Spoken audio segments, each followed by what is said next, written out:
Hi, I'm Evelyn Tribole, and welcome to the 10th day of the Intuitive Eating series. And today I'm unpacking the last principle of intuitive eating: honor your health with gentle nutrition. Now, before I get into the details, I want to offer a little caution, a little speed bump, and that is you might not feel ready to look at this principle right now, and that's completely fine. I've had a lot of people traumatized with so many different diets and food plans that they've gone on. And if you don't feel ready, this is completely fine. I mean, the truth is most people you don't do intuitive eating in 10 days. It's just a 10-day series to kind of give you a sense of what the principles are all about. So you can come back to this at a time when you feel ready, okay? So what this principle really is about is, yes, we can honor our health with the foods that we are eating, but we need to still factor in taste, and we need to factor in how foods feel in our body and move away from this binary thinking.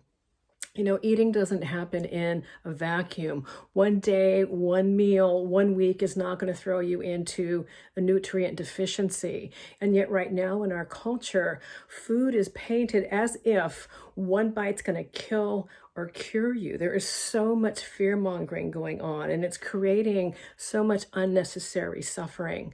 And so one of the things I want to do a little deeper dive on is to have an appreciation for the research of nutrition science. It's complex. And I have to tell you, I have a master's of science degree in nutrition. I absolutely love it. But there are so many nuances. And what I find is by the time the research gets reported in media, whether it's social media or you see it on your television news, it's often very reductionistic. So that's one thing to keep in mind. The other thing I want you to really keep in mind is to really be a savvy consumer when you hear information. I cannot tell you how many of you have contacted me through my DMs or comments wanting my opinion on certain types of diets or patterns of eating.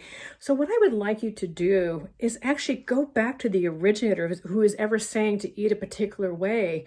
What's your source? You know, what kind of studies were done? I'm hearing science be weaponized. Oh, the science says, okay, really? I would hope there's some science.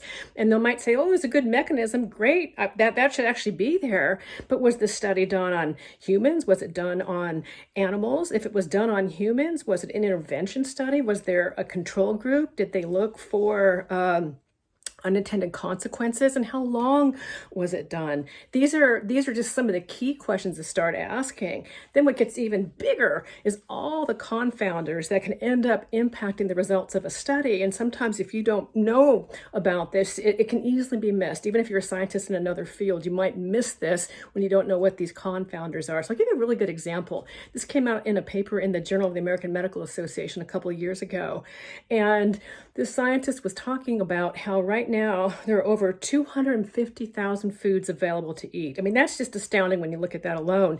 Then when you factor in the edible plants, there's about 300,000 edible plants. So there's really no one study that exists that can account for all the confounders that happen when you look either at a single nutrient or a single food. Now, I don't say this to depress you, but just to appreciate the complexity and the nuance of this. And, you know, I've said this before, but it's worth saying again, and that is when it comes to food plans and foods and patterns of eating as far as diet plans, it's like fashion. It comes, it goes, it comes, it goes, it comes and goes. And it's time for the people that are purporting these things to show us the data, show us the data. And by the way, I understand when you're looking into some of these things. I've had people contact me about health problems they're having, and they want to know if it's good for a certain type of condition.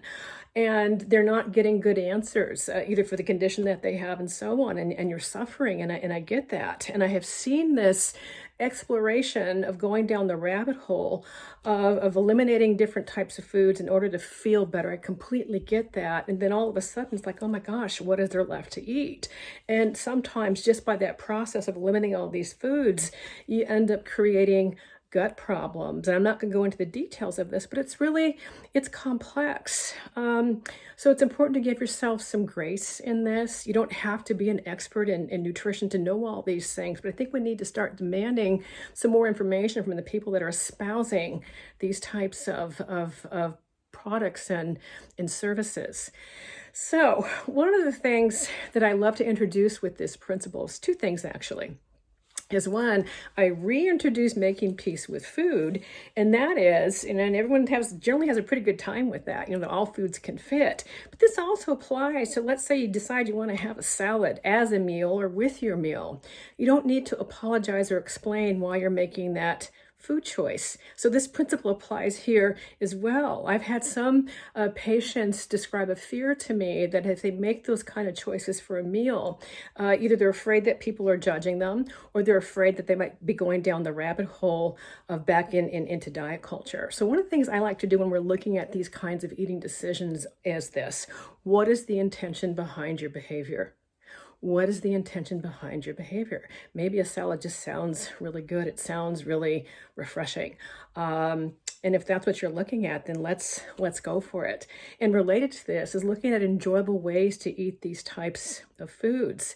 And then the second thing about this principle I want to really amplify a bit is something called body food choice congruence. It's like, what the heck is that? And it's a term that researcher Tracy Tilka created, studying our model of intuitive eating. And I love the description. And what this has to do is that when you eat food, you generally have a good idea how it feels in your body. Now, that might sound really basic, like, well, I'm an adult, of course I know how it feels. But what I want you to consider is, do you? Because if you've been following a lot of diet plans, gurus, influencers, by whatever name you want to call it, that often is at the expense of connecting to your body. If you've been in the habit through past programs of trying to fake out hunger, fake out fullness, you might not have a sense of what that is. It might be part of the reason if seeking satisfaction in your eating feels really challenging and big, like, oh my gosh, I have no idea. That's part of the reason why. There's nothing wrong with you. It's just a matter of not having as many experiences with this in terms of valuing it. This is about valuing your experience, and you deserve to eat in a way that feels good to you, however that is. So once again, I look forward to reading your comments. I have been thrilled reading them all and this whole series with the engagement that's been going on and the support for each other. So there we are.